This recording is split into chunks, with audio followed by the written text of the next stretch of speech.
ಪಶ್ಚಿಮ ಬಂಗಾಳದ ಉತ್ತರ 24 ಪರಗಣ ಜಿಲ್ಲೆಯ ಜಗದಲ್ ಪ್ರದೇಶದಲ್ಲಿ ಭಾನುವಾರ ಮುಂಜಾನೆ ಹಲವಾರು ಬಾಂಬುಗಳು ಸ್ಫೋಟಗೊಂಡಿದ್ದು ಘಟನೆಯಲ್ಲಿ 4 ಗಾಯಗೊಂಡಿದ್ದಾರೆ. ಈ ಪೈಕಿ ಒಬ್ಬರ ಸ್ಥಿತಿ ಗಂಭೀರವಾಗಿದೆ. ಶನಿವಾರ ರಾತ್ರಿ ಮದುವೆ ಮಂಟಪದಲ್ಲಿ ಸಂಗೀತ ನುಡಿಸುವ ವಿಚಾರವಾಗಿ ಮದುವೆ ಮನೆಯವರು ಮತ್ತು ಸ್ಥಳೀಯ ನಿವಾಸಿಗಳ ನಡುವೆ ವಾಗ್ವಾದ ನಡೆದಿದೆ. ಭಾನುವಾರ ಮುಂಜಾನೆ ಮದುವೆ ಸಭಾಂಗಣದ ಮುಂದೆ ಹಲವಾರು ಕಚ್ಚಾ ಬಾಂಬುಗಳು ಸ್ಫೋಟಗೊಂಡಿದ್ದು 4 ಗಾಯಗೊಂಡಿದ್ದಾರೆ ಎಂದು ತಿಳಿಸಿದ್ದಾರೆ. ಘಟನೆಗೆ ಸಂಬಂಧಿಸಿದಂತೆ 5 ಬಂಧಿಸಲಾಗಿದೆ. ದಾಳಿಯ ವೇಳೆ ಈ ಪ್ರದೇಶದಿಂದ ಇನ್ನೂ 2 ಸ್ಫೋಟಗೊಳ್ಳದ ಬಾಂಬುಗಳನ್ನು ಪೊಲೀಸರು ವಶಪಡಿಸಿಕೊಂಡಿದ್ದಾರೆ.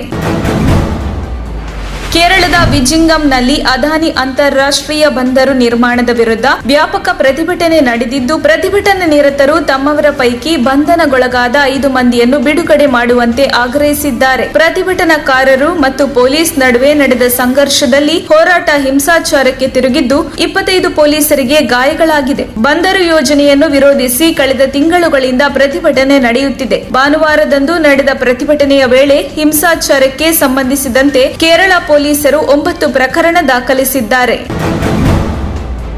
ಕಲಬುರಗಿ ಜಿಲ್ಲೆಯ ಚಿಂಚೋಳಿ ವಿಧಾನಸಭಾ ಕ್ಷೇತ್ರದಲ್ಲಿ ಕಳಪೆ ಕಾಮಗಾರಿ ಆರೋಪ ಕೇಳಿಬಂದಿದ್ದು, ಅಧಿಕಾರಿಗಳು ಮತ್ತು ಗುತ್ತಿಗೆದಾರರು ಕೋಟಿ ಹಣ ನುಂಗಿ ನೀರು ಕುಡಿಯುತ್ತಿದ್ದಾರೆ ಎಂದು ಸ್ಥಳೀಯರು ಆಕ್ರೋಶ ಹೊರಹಾಕಿದ್ದಾರೆ. 5 ದಿನಗಳ ಹಿಂದೆ ಹಾಕಿದ್ದ ಡಾಂಬರ್ ಕಿತ್ತು ಬರುತ್ತಿದೆ. ಜಿಲ್ಲಾ ಪಂಚಾಯಿತಿ ಅನುದಾನದಲ್ಲಿ ಚೆಂಗಟ ಗ್ರಾಮದಿಂದ ದುತ್ತರಗಿ ಗ್ರಾಮದವರೆಗೆ ನಿರ್ಮಾಣವಾಗಿರುವ 2 ಕಿಲೋಮೀಟರ್ ರಸ್ತೆಗೆ ಸುಮಾರು 50 ಲಕ್ಷ ಹಣ ಬಳಸಲಾಗಿದೆ.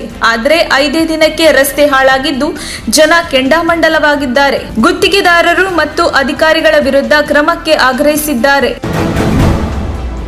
ಚಂಡೀಗಢದಲ್ಲಿ ಪ್ಯಾಸೆಂಜರ್ ರೈಲಿಗೆ ಸಿಲುಕಿ 3 ಮಕ್ಕಳು ಸಾವನ್ನಪ್ಪಿರುವ ಘಟನೆ ಪಂಜಾಬ್ನ ಶ್ರೀ ಕಿರತ್ಪುರ್ ಸಾಹಿಬ್ ಬಳಿ ನಡೆದಿದೆ. ವಲಸೆ ಕಾರ್ಮಿಕರ 4 ಮಕ್ಕಳು ಸಟ್ಲಾಜ್ ನದಿಯ ರೈಲ್ವೆ ಟ್ರ್ಯಾಕ್ ಬಳಿ ಆಟವಾಡುತ್ತಿದ್ದಾಗ ಈ ಘಟನೆ ನಡೆದಿದೆ.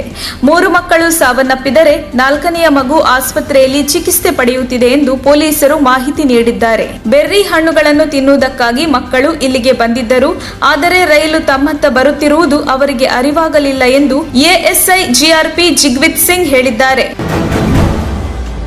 ಚೀನಾದಲ್ಲಿ ಕಠಿಣ ಲಾಕ್ಡೌನ್ ವಿರೋಧಿ ಪ್ರತಿಭಟನೆಗಳು ತಾರಕಕ್ಕೇರಿದ್ದು, ಅಲ್ಲಿನ ಜನರು ನೇರವಾಗಿ ತಮ್ಮ ಅಧ್ಯಕ್ಷ ಶಿ ಜಿನ್ಪಿಂಗ್ ವಿರುದ್ಧವೇ ಘೋಷಣೆಗಳನ್ನು ಕೂಗಿ ರಾಜೀನಾಮೆಗೆ ಆಗ್ರಹಿಸಿದ್ದಾರೆ. ಚೀನಾದ ಕಮ್ಯುನಿಸ್ಟ್ ಪಕ್ಷದ ವಿರುದ್ಧವೂ ಜನತೆ ಘೋಷಣೆಗಳನ್ನು ಕೂಗಿದ್ದು, ಬೀಜಿಂಗ್ ಹಾಗೂ ನಾಜ್ವಿಂಗ್ನ ವಿವಿಗಳ ಕ್ಯಾಂಪಸ್ಗಳಿಗೂ ಪ್ರತಿಭಟನೆ ಹರಡಿದೆ.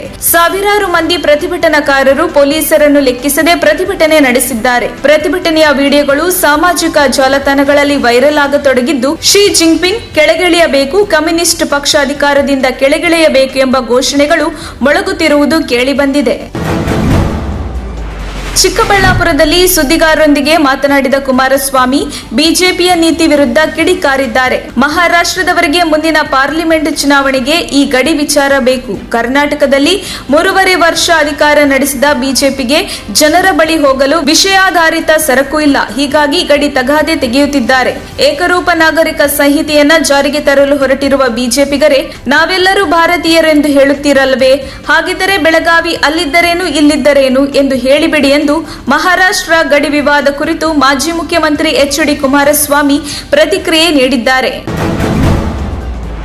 ನವದೆಹಲಿ ಶ್ರದ್ಧಾ ಹತ್ಯೆಯ ಮಾದರಿಯಲ್ಲೇ ದೆಹಲಿಯ ಪಾಂಡವ ನಗರದ ತ್ರಿಲೋಕಪುರಿಯಲ್ಲಿ ಮತ್ತೊಂದು ಬರ್ಬರ ಹತ್ಯೆ ನಡೆದಿದ್ದು, ಅಂಜನ್ ದಾಸ್ ಮೃತ ದುರ್ದೈವಿಯಾಗಿದ್ದು, ಆತನ ಪತ್ನಿ ಪೂನಂ ಮತ್ತು ಮಗ ದೀಪಕ್ ಹತ್ಯೆ ಮಾಡಿದ ಆರೋಪಿಗಳಾಗಿದ್ದಾರೆ. ಮಗನ ನೆರವಿನೊಂದಿಗೆ ಗಂಡನ ಮೃತದೇಹವನ್ನ ಪೀಸ್ ಮಾಡಿ ದೇಹದ ಭಾಗಗಳನ್ನು ಫ್ರಿಡ್ಜ್ ನಲ್ಲಿ ಇಟ್ಟಿದ್ದಾರೆ. ಆ ಬಳಿಕ ದಿನಾಲೂ ಒಂದೊಂದೇ ಕವರ್ನಲ್ಲಿ ಮೃತದೇಹದ ಭಾಗಗಳನ್ನ ಹೊರಕ್ಕೆ ಎಸೆದು ಸಾಕ್ಷಿ ನಾಶಕ್ಕೆ ಯತ್ನಿಸಿದ್ದಾರೆ. ಆರೋಪಿ ಪೂನಂ ಅಕ್ರಮ ಸಂಬಂಧ ಹಿನ್ನೆಲೆಯಲ್ಲಿ ಹತ್ಯೆ ನಡೆದಿರುವ ಶಂಕೆಯನ್ನು ಪೊಲೀಸರು ವ್ಯಕ್ತಪಡಿಸಿದ್ದು, ಮೃತದೇಹದ ತುಂಡುಗಳು ಸ್ಥಳೀಯ ಬಯಲು ಪ್ರದೇಶವೊಂದರಲ್ಲಿ ಪತ್ತೆಯಾದ ಸಂದರ್ಭದಲ್ಲಿ ಈ ಘಟನೆ ಬೆಳಕಿಗೆ ಬಂದಿದೆ. ಸದ್ಯ ಪ್ರಕರಣದಲ್ಲಿ ಆರೋಪಿ ತಾಯಿ ಹಾಗೂ ಮಗನನ್ನ ಪೊಲೀಸರು ಬಂಧಿಸಿದ್ದಾರೆ. ಲಕ್ನೋದಲ್ಲಿ ಮುಸ್ಲಿಂ ಸಮುದಾಯಕ್ಕೆ ಸೇರಿದ ಶಿಕ್ಷಕಿಯೊಬ್ಬರಿಗೆ ವಿದ್ಯಾರ್ಥಿಗಳು ಬಹಿರಂಗವಾಗಿ ಐ ಲವ್ ಯು ಹೇಳಿ ಲೈಂಗಿಕ ಕಿರುಕುಳ ನೀಡುತ್ತಿದ್ದ ಆರೋಪದ ಅಡಿಯಲ್ಲಿ 4 ಪೊಲೀಸರು ವಶಕ್ಕೆ ಪಡೆದಿರುವ ಘಟನೆ ಉತ್ತರ ಪ್ರದೇಶದಲ್ಲಿ ನಡೆದಿದೆ. ಮೀರತ್ನ ರಾಮಮೋಹನ ಲೋಹಿಯಾ ಇಂಟರ್ ಕಾಲೇಜಿನಲ್ಲಿ ಈ ಘಟನೆ ನಡೆದಿದ್ದು, ಹಿಜಾಬ್ ಧರಿಸಿ ಬಂದಿದ್ದಕ್ಕೆ ತಾವು ಶಿಕ್ಷಕಿಗೆ ಕಿರುಕುಳ ನೀಡಿದ ವಿಡಿಯೋವನ್ನ ರೆಕಾರ್ಡ್ ಮಾಡಿಕೊಂಡು ಅದನ್ನು ಸಾಮಾಜಿಕ ಜಾಲತಾಣಗಳಲ್ಲಿ ಪೋಸ್ಟ್ ಮಾಡಿದ್ದರು ಎಂದು ಶಿಕ್ಷಕಿ ಆರೋಪಿಸಿದ್ದಾರೆ. ಶಿಕ್ಷಕಿಯನ್ನು ಮೇರಿ ಜಾನ್ ಐ ಲವ್ ಯು ಎಂದು ಹೇಳುತ್ತಿರುವುದು ವಿಡಿಯೋದಲ್ಲಿ ಸೆರೆಯಾಗಿದೆ. ಪೊಲೀಸರ ಪ್ರಕಾರ 27 ವರ್ಷದ ಶಿಕ್ಷಕಿ ದ್ವಿತೀಯ ಪಿಯುಸಿ ತರಗತಿಯ ವಿದ್ಯಾರ್ಥಿಗಳ ವಿರುದ್ಧ ದೂರು ದಾಖಲಿಸಿದ್ದು, ಹಲವು ದಿನಗಳಿಂದ ತಮಗೆ ಕಿರುಕುಳ ನೀಡುತ್ತಿರುವುದಾಗಿ ಹೇಳಿಕೊಂಡಿದ್ದಾರೆ. ಸಾಮಾಜಿಕ ಜಾಲತಾಣಗಳಲ್ಲಿ ಉಡುಪಿಯ ಪ್ರತಿಷ್ಠಿತ ವಿಶ್ವವಿದ್ಯಾಲಯದ ವಿಡಿಯೋ ಎಂದು ಹೇಳಲಾಗುತ್ತಿರುವ ವಿಡಿಯೋ ಒಂದು ವೈರಲ್ ಆಗಿದ್ದು, ವಿಡಿಯೋದಲ್ಲಿ ವಿದ್ಯಾರ್ಥಿ ಪ್ರಾಧ್ಯಾಪಕರಿಗೆ ಪ್ರತಿಕ್ರಿಯಿಸಿದ್ದು, ಭಯೋತ್ಪಾದಕ ಎಂದು ನೀವು ನನ್ನನ್ನು ಹೇಗೆ ಕರೆಯುತ್ತೀರಿ, ಅದು ಕೂಡ ಎಲ್ಲ ಸಹಪಾಠಿಗಳ ಮಧ್ಯೆ, ನೀವು ಶಿಕ್ಷಕರು, ನೀವು ಹಾಗೆ ನನ್ನನ್ನು ಕರೆಯಬಾರದು ಅಂದಿದ್ದಾನೆ. ಅದಕ್ಕೆ ಶಿಕ್ಷಕ ಕ್ಷಮಿಸು ಎಂದಿದ್ದಾನೆ. ಅದಕ್ಕೆ ಉತ್ತರವಾಗಿ ವಿದ್ಯಾರ್ಥಿ, ನೀವು ಕ್ಷಮಿಸು ಎಂದ ಮಾತ್ರಕ್ಕೆ ನಿಮ್ಮ ಆಲೋಚನೆ ಬದಲಾಗಲು ಸಾಧ್ಯವೇ? ನೀವು ನಿಮ್ಮ ವ್ಯಕ್ತಿತ್ವವನ್ನು ತೋರಿಸುತ್ತಿದ್ದೀರಿ. ಈ ಘಟನೆ ಹಾಸ್ಯ ಪಡುವಂತದ್ದಲ್ಲ.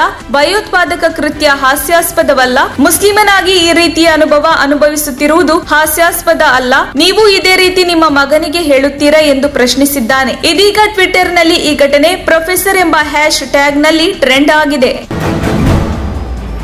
ಗದಗದ ರೈತರೊಬ್ಬರು ಬೆಂಗಳೂರಿನ ಯಶವಂತಪುರ ಮಾರುಕಟ್ಟೆಯಲ್ಲಿ 205 ಕೆಜಿ ಈರುಳ್ಳಿ ಮಾರಾಟ ಮಾಡಿ ₹8.36 ಹಣ ಪಡೆದಿದ್ದಾರೆ. ಯಶವಂತಪುರ ಮಾರುಕಟ್ಟೆಯಲ್ಲಿ ಈರುಳ್ಳಿ ಮಾರಾಟ ಮಾಡಲು ಸುಮಾರು 50 ರೈತರು 415 ಕಿಲೋಮೀಟರ್ ನಿಂದ ಬಂದಿದ್ದು, ಕ್ವಿಂಟಲ್ ಈರುಳ್ಳಿಗೆ ₹500 ಇದ್ದ ಬೆಲೆ ಏಕಾಏಕಿ ₹200ಗೆ ಕುಸಿದಿದೆ. ಬಿಲ್ ವಿತರಿಸಿದ ಸಗಟು ವ್ಯಾಪಾರಿ ಈರುಳ್ಳಿಯನ್ನು ಕ್ವಿಂಟಲ್ಗೆ ₹200 ಎಂದು ಮೌಲ್ಯೀಕರಿಸಿದ್ದಾನೆ. ಆದರೆ ಪೋರ್ಟಲ್ ಶುಲ್ಕವಾಗಿ ₹24, ಸರಕು ಸಾಗಾಣಿಕೆಗೆ ₹377.64 ಕಡಿತಗೊಳಿಸಿದ ನಂತರ ಪಾವಡೆಪ್ಪ ಹಳ್ಳಿಕೆರೆ ಅವರಿಗೆ ₹8.36 ನೀಡಿದ್ದಾರೆ. ಕೋಪಗೊಂಡ ರೈತರು ತಮ್ಮ ಉತ್ಪನ್ನಗಳಿಗೆ ಕನಿಷ್ಠ ಬೆಂಬಲ ಬೆಲೆಯನ್ನು ಘೋಷಿಸುವಂತೆ ರಾಜ್ಯ ಸರ್ಕಾರವನ್ನು ಒತ್ತಾಯಿಸಿ ಇದೀಗ ಪ್ರತಿಭಟನೆಗೆ ಕರೆ ಕೊಡುವುದಾಗಿ ಹೇಳಿದ್ದಾರೆ.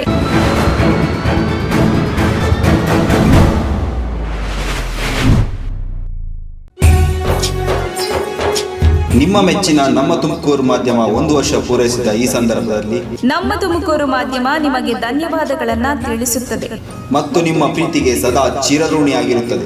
ನೀವು ನಮ್ಮ ಮೇಲೆ ಇಟ್ಟ ನಂಬಿಕೆಯನ್ನು ಉಳಿಸುವ ಪ್ರಾಮಾಣಿಕ ಪ್ರಯತ್ನವನ್ನ ನಮ್ಮ ತಂಡ ಖಂಡಿತವಾಗಿಯೂ ಮಾಡುತ್ತದೆ. ಗೆಲುವಿನ ಹಾದಿಯಲ್ಲಿ ಸದಾ ನಮ್ಮ ಜೊತೆಯಾಗಿರಿ. ನಮ್ಮ ಚಾನೆಲ್ ಅನ್ನು ಸಬ್ಸ್ಕ್ರೈಬ್ ಮಾಡಿ. ಸುದ್ದಿ ಅನ್ನೋದು ಬರೀ ಕಥೆಯಾಗದೆ ನಮ್ದ ಜೀವ ಗಾಳಿಗೆ ಬೆಳಕಾಗಿದೆ, ಗೆಲುವಿನ ಹಾದಿಯಲ್ಲಿ ನಗು ಮೂಡಿದೆ.